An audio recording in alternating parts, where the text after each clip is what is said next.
Hi എല്ലാവർക്കും നമസ്കാരം. ഇന്ന് നമുക്ക് സദ്യ സ്റ്റൈലായിട്ട് ഒരു ക്യാബേജ് തോരൻ്റെ റെസിപ്പി നോക്കിയാലോ? അതിനായിട്ട് നമുക്ക് റെസിപ്പിയിലേക്ക് പോകാം. അപ്പോൾ ആദ്യമായിട്ട് ഞാൻ കുറച്ച് ഇൻഗ്രീഡിയൻസ് ഒക്കെ എടുത്തു വെച്ചിട്ടുണ്ട്. നമുക്ക് ആദ്യം തന്നെ ക്യാബേജും സവോളയും പച്ചമുളകും ചെറുതായിട്ട് കട്ട് ചെയ്തെടുക്കണം. അപ്പോൾ ഞാൻ ചോപ്പറിലിട്ടാണ് ക്യാബേജും സവോളയും കട്ട് ചെയ്തെടുത്തിരിക്കുന്നത്. ഇതുപോലെ തന്നെ പച്ചമുളകും ഞാൻ നീളത്തിൽ കട്ട് ചെയ്തെടുത്തിട്ടുണ്ട്. ഇതിലേക്ക് ഉപ്പും മഞ്ഞൾപ്പൊടി ഇട്ടിട്ട് കൈ കൊണ്ട് തന്നെ നന്നായിട്ടൊന്ന് മിക്സ് ചെയ്തെടുക്കണം. അപ്പോൾ കൈ കൊണ്ട് തന്നെ നമ്മൾ ആദ്യം തന്നെ ഒന്ന് മിക്സ് ചെയ്തെടുത്തിട്ട് വേണം ഇതിലേക്ക് നമുക്ക് തേങ്ങ ചേർത്ത് കൊടുക്കാനായിട്ട്. അപ്പോൾ ചിരകിയെടുത്ത തേങ്ങ ഇതിലേക്ക് ചേർത്ത് കൊടുക്കാം. അപ്പോൾ ഇതിലേക്ക് ഞാൻ തേങ്ങ ചേർത്ത് കൊടുത്തിട്ടുണ്ട്. ഇനി ഇതിലേക്ക് നമുക്ക് കുറച്ച് മാത്രം കാശ്മീരി റെഡ് ചില്ലി പൗഡറോട് ചേർത്ത് കൊടുക്കണം. ചെറിയൊരു കളർ കിട്ടാൻ വേണ്ടി മാത്രമാണ് നമ്മളിതിലേക്ക് മുളക് പൊടി ചേർത്ത് കൊടുക്കുന്നത്, കാശ്മീരി മുളക് പൊടി. അപ്പോൾ അതുകൂടെ ചേർത്ത് കൊടുത്ത് നന്നായിട്ട് ഒന്ന് മിക്സ് ചെയ്തെടുക്കണം. നന്നായിട്ട് ഇത് മൂന്നും കൂടെ നന്നായിട്ട് മിക്സ് ചെയ്തെടുക്കണം. അപ്പോഴാണ് ക്യാബേജിന് നല്ലൊരു ടേസ്റ്റ് കിട്ടുന്നത്.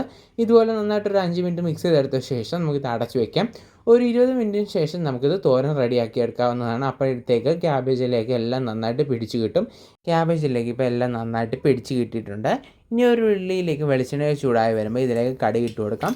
കടുക് ഒന്ന് പൊട്ടി വരട്ടെ. കടുക് പൊട്ടി വരുമ്പോൾ ഇതിലേക്ക് നമുക്ക് ഉഴുന്ന് ചേർത്ത് കൊടുക്കാം. ഉഴുന്ന് ചേർത്ത് കൊടുത്ത് ഉഴുന്ന് നന്നായിട്ടൊന്ന് മൂപ്പിച്ചെടുക്കണം. അപ്പോൾ ഇതുപോലെ ഒന്ന് മിക്സ് ചെയ്ത് കൊടുക്കണം, അല്ലെങ്കിൽ ഉഴുന്ന് കരിഞ്ഞു പോകാനുള്ള ചാൻസ് ഉണ്ട്. ഉഴുന്ന് നന്നായിട്ട് മൂത്ത് വന്നിട്ടുണ്ട്. ഇതിലേക്ക് ഇഞ്ചി ചോപ്പ് ചെയ്തതും ചെറുള്ളി ചോപ്പ് ചെയ്തതും അതുപോലെ തന്നെ വറ്റൽമുളകും കറിവേപ്പിലയിട്ട് നന്നായിട്ടൊന്ന് വഴറ്റിയെടുക്കണം. അപ്പോൾ ഇതിലേക്ക് നമ്മൾ ചെറുള്ളി തന്നെ ചേർക്കാനായിട്ട് ശ്രദ്ധിക്കണം, അപ്പോഴാണ് നല്ല ടേസ്റ്റ് കിട്ടുന്നത്.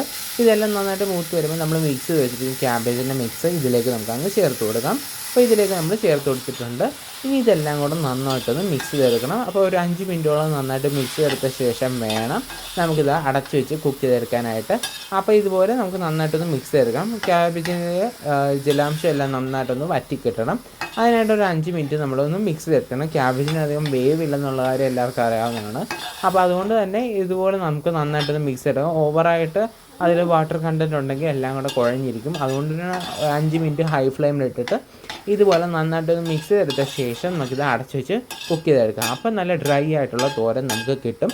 കാരണം നമ്മൾ ക്യാബേജ് കൈകൊണ്ടൊക്കെ മിക്സ് ചെയ്തെടുത്തിട്ടുണ്ട് തന്നെ ഇതിൽ നിന്ന് നന്നായിട്ട് വെള്ളമൊക്കെ ഇറങ്ങും. ഇപ്പോൾ നന്നായിട്ട് മിക്സ് ചെയ്തെടുത്ത ശേഷം തട്ടിപ്പൊത്തി വെച്ചൊന്ന് അടച്ചു വെച്ച് കുക്ക് ചെയ്തെടുക്കണം. ഒരു 5 മിനിറ്റാണ് ഞാൻ കുക്ക് ചെയ്തെടുത്തിരിക്കുന്നത്. അപ്പോൾ ക്യാബേജ് നന്നായിട്ട് കുക്കായി വന്നിട്ടുണ്ട്. ഇനി ഇതെല്ലാം കൂടെ നന്നായിട്ടൊന്ന് മിക്സ് ചെയ്തെടുക്കാം. നമ്മുടെ ടേസ്റ്റ് ആയിട്ടുള്ള ക്യാബേജ് തോരൻ ഇവിടെ റെഡി ആയിട്ടുണ്ട്. ഒരു 5 മിനിറ്റ് കൂടെ ഹൈ ഫ്ലെയിമിലിട്ട് നന്നായിട്ടൊന്ന് മിക്സ് ചെയ്തെടുത്ത ശേഷം വേണം ഇത് നമുക്ക് ഫ്ലെയിം ഓഫ് ചെയ്തെടുക്കാനായിട്ട്. നല്ല ഡ്രൈ ആയിട്ടുള്ളൊരു ക്യാബേജ് തോരനായിട്ട് നമുക്ക് കിട്ടിയിട്ടുണ്ട്.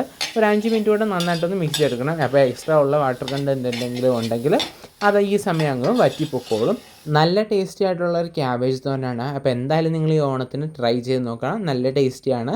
അപ്പോൾ നെക്സ്റ്റ് റെസിപ്പിയെ നമുക്ക് വീണ്ടും കാണാം. Thanks for watching.